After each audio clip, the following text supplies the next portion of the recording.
Here we are at a place that I just happen to live under a bridge at, it seems these days, the Indianapolis Motor Speedway. We got some testing going on this morning. Alex Palou and Pato Award shook down some new compounds for Firestone. All four cars that are here, including Alexander Rossi and Takuma Sato, got the first taste of the new pavement in turn number 2 here at the Indianapolis Motor Speedway. There were some bricks coming up from underneath the surfaces, causing some bumps on the exit.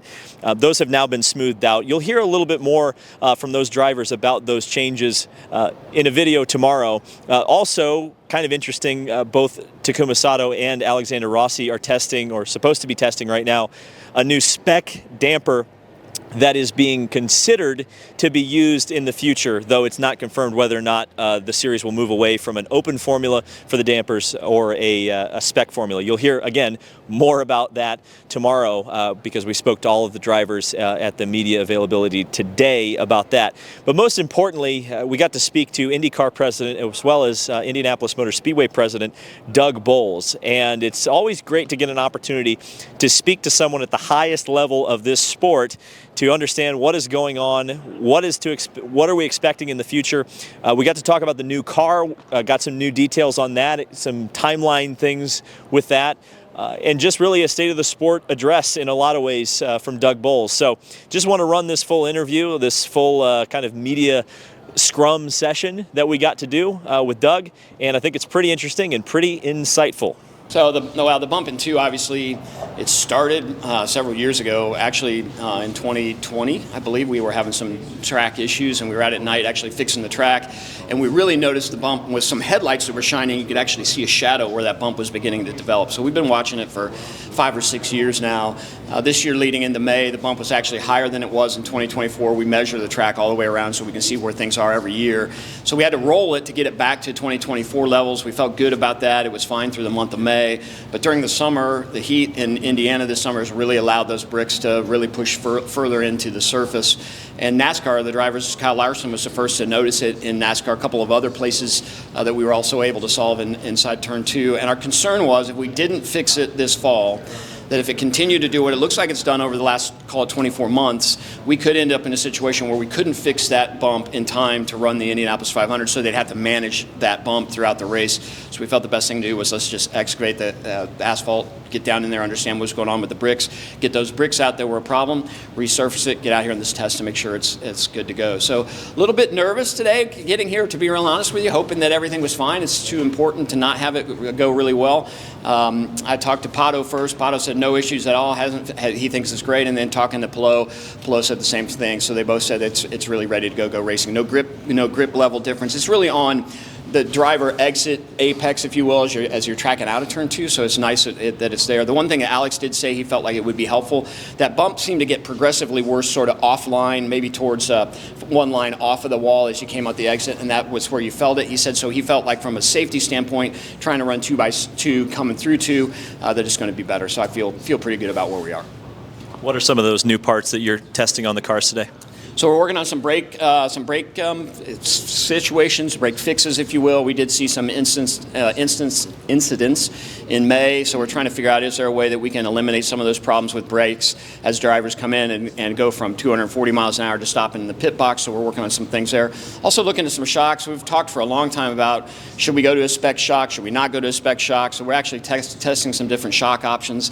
Not that we're making that decision, but you can't make a decision if you don't have the data, so we're trying to get some of the data there. So those will be future decisions that we'll make. Some of them could be next year, the brakes, for example, and shocks would likely be something further in the future. When you're looking forward to the future, it sounds like some of the team owners have seen a more recent rendering of the new car. When can we kind of expect some more public details on the 2028 machine? Yeah, so we gave the team owners sort of that initial look at the car in October of last year, and then had another opportunity to have team owners and actually team managers take a look at it here over the last couple of weeks. I think we'll get it finalized in a sense where we can really be public with it, hopefully before Q1 of next year, and hopefully sometime in Q1 of next year we'll actually get a chance to actually physically have a car for people to see, touch, and feel, and then hopefully start testing it sometime next summer.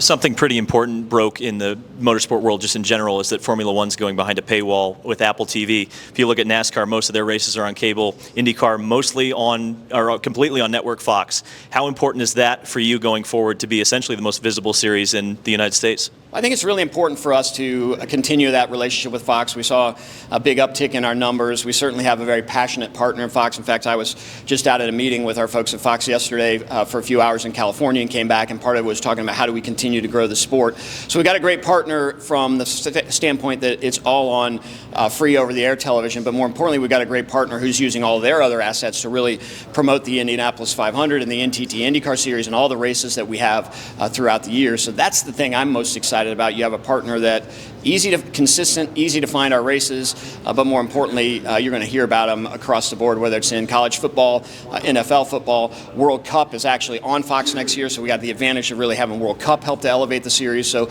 a lot of great things with that Fox partnership. I feel like we're in a pretty good shape, a pretty good spot related to TV relationships compared to a lot of our other race series. Speaking of 2026, there's a lot of questions about competition committee, that type of stuff.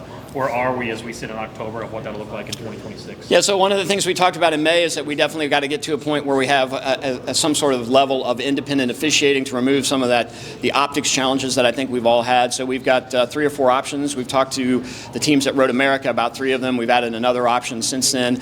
I think we'll have to make that decision here in the next few weeks because we have to be able to put that in place to be able to have it ready to go on March 1st when we start racing at St. Petersburg. So we've come a long way. A lot of great options, a lot of great input from the teams, a lot of great input, frankly, from other series. We've talked to the FIA, we've talked to the ACUS folks, we've talked to other series on what works and what doesn't work. So the challenge for us is let's just put something together that we all feel comfortable with. And even if it's independent and at some level we can refine it as we go forward, that may be where we go. But I feel pretty good about making sure we're all set for March 1st. There's some uncertainty still about Prema for 2026. Any update on whether or not they're going to be on the grid for 2026 or not? About what? Prema. Yeah, you know, I talked to Pierce at Prema last week. I know they're working really, really hard to continue to be on the grid. All kinds of crazy rumors in the sport, as you know, especially in the off season when we're not racing. People dive into those rumors. I hear like everybody else does, but so far, my conversations with Prema is they're continuing to work on finding ways to make sure that they're on the grid, and we just stay in touch with them, and we'll see where it goes. But I don't have any confirmation or any direct information I can pass along. So as Alexander Rossi gets in his car to go make another run with the spec dampers, I think the Doug Boles interview is super interesting. It's cool to hear how bullish he is on the Fox Sports deal. I definitely think it's interesting that the series is considering spec dampers. When you think about the new car itself, some of those decisions are going to have to be made. The fact that there's going to not only be a decision made by Q1 of next year about what that car is going to look like, sounds like there's going to be a physical copy available to see and to experience for the fans. I think it's exciting, and we'll have to talk about this a little bit more tomorrow about whether it's the right direction for the sport to be going more spec, and you'll hear some interesting thoughts from the drivers. But yeah, I think it's always good to hear from a guy like Doug. We appreciate when those higher-ups in IndyCar racing and really just in racing in general speak to the media openly and as candidly as possible. So a lot to chew on, a lot more to chew on tomorrow when we talk about the components that are being tested here. Also brakes. You may have remembered there were some cars that spun coming into the pits last year. New brakes, or at least a new way of looking at the brakes, is being tested today as well. That was tested in the morning, and as we said, Alexander Rossi about to go back out again and continue to test the new dampers. So thank you guys so much for watching. This has been David Land on YouTube. Subscribe for more motorsport and IndyCar and Indy 500 content from my favorite place in the world, the Indianapolis Motor Speedway. We'll see you in the next